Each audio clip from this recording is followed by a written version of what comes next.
हम जीते हैं इंस्टेंट ग्रेटिस्फेक्शन वाले वर्ल्ड में, जिसमें instant notification, one day shipping, almost 100 billion spend होते हैं लॉटरी पर।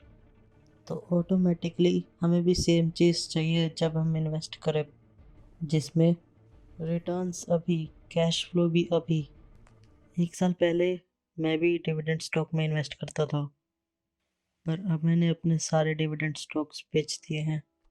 ऐसा क्यों? मेरा लाइफ में गोल है कि मैं पैसिव इनकम के थ्रू 50,000 रुपीज़ पर मंथ कमाऊँ, चाहे मुझे काम करना पड़े या नहीं। पर मैं फिर भी काम करूँगा क्योंकि मैं वर्कaholic हूँ। मेरे बहुत सारे पैसिव इनकम के मेथड्स में से एक था डिविडेंड ईटीएफ। वैसे ईटीएफ और इंडेक्स फंड में बहुत कम ही डिफरेंस है, तो मैं इस वीडियो में उन्हें एक जैसा यूज़ करूँगा। ये सबको पता है कि ईटीएफ और इंडेक्स फंड एक अकेले स्टॉक बाय करने से ज़्यादा सेफ है, जैसे कि टेस्ला या फिर एप्पल। ईटीएफ और इंडेक्स फंड हमें इन्वेस्ट करने देते हैं 100 या फिर थाउजेंड्स ऑफ कंपनीज में, जिसमें हम सिर्फ एक फंड में इन्वेस्ट करते हैं और हम बहुत सारे स्टॉक ओन करते हैं। हम इसे ऐसे सोच सकते हैं कि अगर हम अपने एग्स एक ही बास्केट में डाल दें तो उस बास्केट को डैमेज होना बहुत रिस्की काम है। पर अगर हम अपने एग्स को अलग अलग बास्केट में डालें तो अगर एक बास्केट टूट जाती है तो बाकी बास्केट्स को इतना डैमेज नहीं पहुंचेगा। तो इसका मतलब है ये इन्वेस्टिंग की एक बहुत सेफ वे है, जिसमें तुम्हें स्टॉक्स के चार्ट्स और प्रीवियस प्राइस को एनालाइज करने में इतना टाइम नहीं लगाना पड़ता। और तुम आराम से बैठ सकते हो और लेजी हो सकते हो, क्योंकि जिस फंड में तुमने इन्वेस्ट करा है वो स्टॉक मार्केट के रेट पे ग्रो होता रहेगा, अनलेस तुम डर के उस फंड में से अपने इन्वेस्टमेंट निकाल लेते हो। ऐसा लोग जनरली करते हैं जब मार्केट डाउनटर्न पे होती है, जैसे इस कोरोना वायरस के टाइम पर। और असली में मुझे स्टॉक मार्केट से सिर्फ यही चाहिए, ताकि मैं आराम से लेज़ी हो सकूं। मैं सिर्फ डिविडेंड ईटीएफ में इसलिए इन्वेस्ट कर रहा था क्योंकि अगर मुझे लगा कि मुझे ईटीएफ में इन्वेस्ट करना है तो मुझे एटलीस्ट थोड़ा सा कैश फ्लो हर मंथ या क्वार्टरली मिलता रहे। और ये बहुत हेल्पफुल स्ट्रेटजी है। जो कंपनी के प्रॉफिट है वो स्टॉक होल्डर्स को हर क्वार्टरली मिलते रहते हैं डिविडेंड्स के थ्रू। इसका मतलब ये था कि मुझे भी कैश फ्लो लाइफस्टाइल मिलता रहता, तो मेरी जो इन्वेस्टमेंट थी वो भी ग्रो होती रहती कुछ टाइम बाद, और मैं उन पैसों को एक इनकम की तरह ले सकता था, और या फिर मैं उन्हें वापस डिविडेंड ईटीएफ में इन्वेस्ट कर सकता था। पर ये चीज़ मैंने रियलाइज़ नहीं करी डिविडेंड ईटीएफ स्टॉक्स के बारे में, जिसकी वजह से वो दूर से तो बहुत अच्छे लग रहे थे, पर मेरी सिचुएशन में वो एक अच्छी इन्वेस्टमेंट नहीं थे। क्योंकि जो डिविडेंड्स हमें मिलते हैं क्वार्टरली या मंथली, वो एक इनकम की तरह कंसीडर होते हैं, जिन पे बहुत ज़्यादा टैक्स लगता है। अगर हम कंपेयर करें नॉन डिविडेंड स्टॉक्स से, तो वो ग्रो होते रहते हैं एक लॉन्ग टाइम तक, पर उन पे टैक्स तभी लगता है जब उन्हें हम एंड में बेचते हैं। तो डिविडेंड ईटीएफ्स में जो भी हमें डिविडेंड्स मिलते हैं उन पे हर बार टैक्स लगता रहता है, जैसे एक इनकम टैक्स लगता है। कुछ डिविडेंड्स पे टैक्स नहीं लगता या फिर कम लगता है, पर मोस्टली हर डिविडेंड पे बहुत ज़्यादा टैक्स लगता है, जो बहुत गंदी इन्वेस्टमेंट है। तो तुम्हें और एक्सप्लेन करने के लिए कि ये टैक्स कितना बुरा है, मैं तुम्हें एक एग्जांपल देता हूँ, और मैं ट्राई करूँगा कि मैं इसे सिंपल से सिंपल रखूँ। तो मान लेते हैं कि तुमने 1 लाख रुपए एक डिविडेंड इंडेक्स फंड में इन्वेस्ट करे, और सेम 1 लाख रुपए तुमने एक इंडेक्स फंड में इन्वेस्ट करे जो डिविडेंड नहीं पे करता। मान लो कि तुम्हें एक रेगुलर इंडेक्स फंड 10% रिटर्न देता है, या फिर 10,000 रिटर्न देता है, और एक डिविडेंड इंडेक्स फंड तुम्हें 7% रिटर्न देता है, या फिर 7,000 रुपीज़, जो एक रेगुलर इंडेक्स फंड से कम है।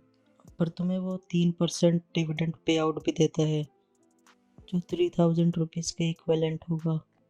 तो 7,000 रुपीज़ तुम्हें स्टॉक की ग्रोथ से मिलते हैं, और 3,000 रुपीज़ तुम्हें डिविडेंड के थ्रू मिलते हैं। तो टोटली तुम्हें फिर से 10,000 रुपीज़ से मिलते हैं डिविडेंड इंडेक्स फंड के थ्रू। तो ये मोस्टली ऐसे ही होता है, क्योंकि डिविडेंड स्टॉक्स रेगुलर स्टॉक से स्लो ग्रोथ करते हैं।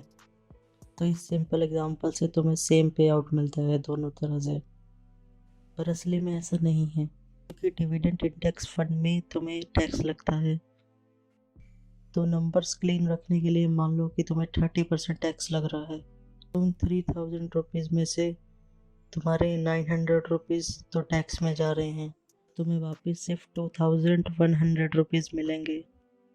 तो तुम्हें 10% के बजाय 9.1% रिटर्न मिला इनमें।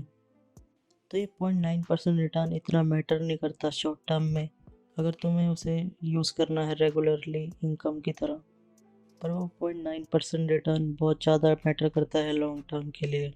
अगर हम कंपाउंड इंटरेस्ट को देखें तो हम पहली प्रॉब्लम को देखते हैं कि मुझे पैसे अभी नहीं चाहिए, तो मैं अपने पैसे कुछ 5 या 10 साल इन्वेस्ट करके रखना चाहता हूँ, क्योंकि मैं अपनी इन्वेस्टमेंट की ग्रोथ पे ज़्यादा फोकस कर रहा हूँ और मैं उसे ज़्यादा से ज़्यादा कंपाउंड इंटरेस्ट का फ़ायदा देना चाहता हूँ। तो डिविडेंड्स आए या ना आए, मैं बिजनेस या फिर जॉब के थ्रू एक्टिवली इनकम कमाता ही रहता हूँ, जो मुझे अपनी लाइफ को सपोर्ट करने में बहुत हेल्पफुल है। तो इसका सिर्फ एक ही मतलब है कि मुझे टैक्समैन को अवॉइड करना चाहिए और मुझे अपने पैसों को इन्वेस्ट करके रखना चाहिए और कंपाउंड इंटरेस्ट को स्लो नहीं करना चाहिए। तो 9.1% और 10% रेट ऑफ इंटरेस्ट में क्या डिफरेंस है? तो मान लो तुम्हारे पास 10 लाख रुपए पे है, तो एक शॉर्ट पीरियड के लिए ये ऑलमोस्ट सेम है, तो एक लॉन्ग पीरियड के लिए जैसे 30 साल 9.1% रिटर्न ऑफ इंटरेस्ट तुम्हें देगा 1 करोड़ 36 लाख रुपीज़, जो पूरा नहीं है। तो 10% रेट ऑफ इंटरेस्ट में तो तुम्हें मिलेंगे बेहतरीन 1 करोड़ 74 लाख रुपीज़, जिसकी वजह से एंड में तुम्हारी पॉकेट में 38 लाख रुपीज़ और होंगे। तो इस बात को और क्लियर करने के लिए मैं तुम्हें बताता हूँ, तो अगर एक एवरेज इंडियन को 38 लाख रुपीज़ कमाने हैं तो उसे 40 साल लगातार काम करना पड़ेगा, जिसमें वो एवरेज सैलरी 94,000 रुपीज़ कमा रहा होगा। मुझे तुम्हारा नहीं पता कि तुम क्या चाहते हो, पर अगर मुझे 36 लाख रुपीज़ एक्स्ट्रा मिलेंगे जिसमें बस मुझे अपनी इन्वेस्टमेंट को एक जगह रखना है, तो मैं वो करूँगा। क्योंकि अगर वो डिविडेंड्स में पास आते तो मैं उन डिविडेंड्स को वापस और इन्वेस्ट करने के लिए ही लगाता, जिन पे मुझे वैसे भी टैक्स पे करना पड़ता। तो मैं इस प्रोसेस को छोड़ ही सकता हूँ, मैं सिर्फ और उन इंडेक्स फंड में फोकस कर सकता हूँ जो डिविडेंड्स पे बेस नहीं है। मुझे लगता है कि हम सिर्फ इस आइडिया में लगे रहते हैं कि हमें अभी रिटर्न चाहिए अपने इन्वेस्टमेंट पे, जिसकी वजह से हम अपने इन्वेस्टमेंट की ग्रोथ को रोक देते हैं। क्योंकि मैं अभी इस माइंड सेट पर आ चुका हूँ कि अभी मुझे ज़्यादा ग्रोथ चाहिए और कैश फ्लो बाद में और आ सकता है, कि मेरे पैसे भी इतने ग्रो हो जाने चाहिए कि वो कैश फ्लो मेरे टाइम के लिए भी अच्छी इन्वेस्टमेंट हो।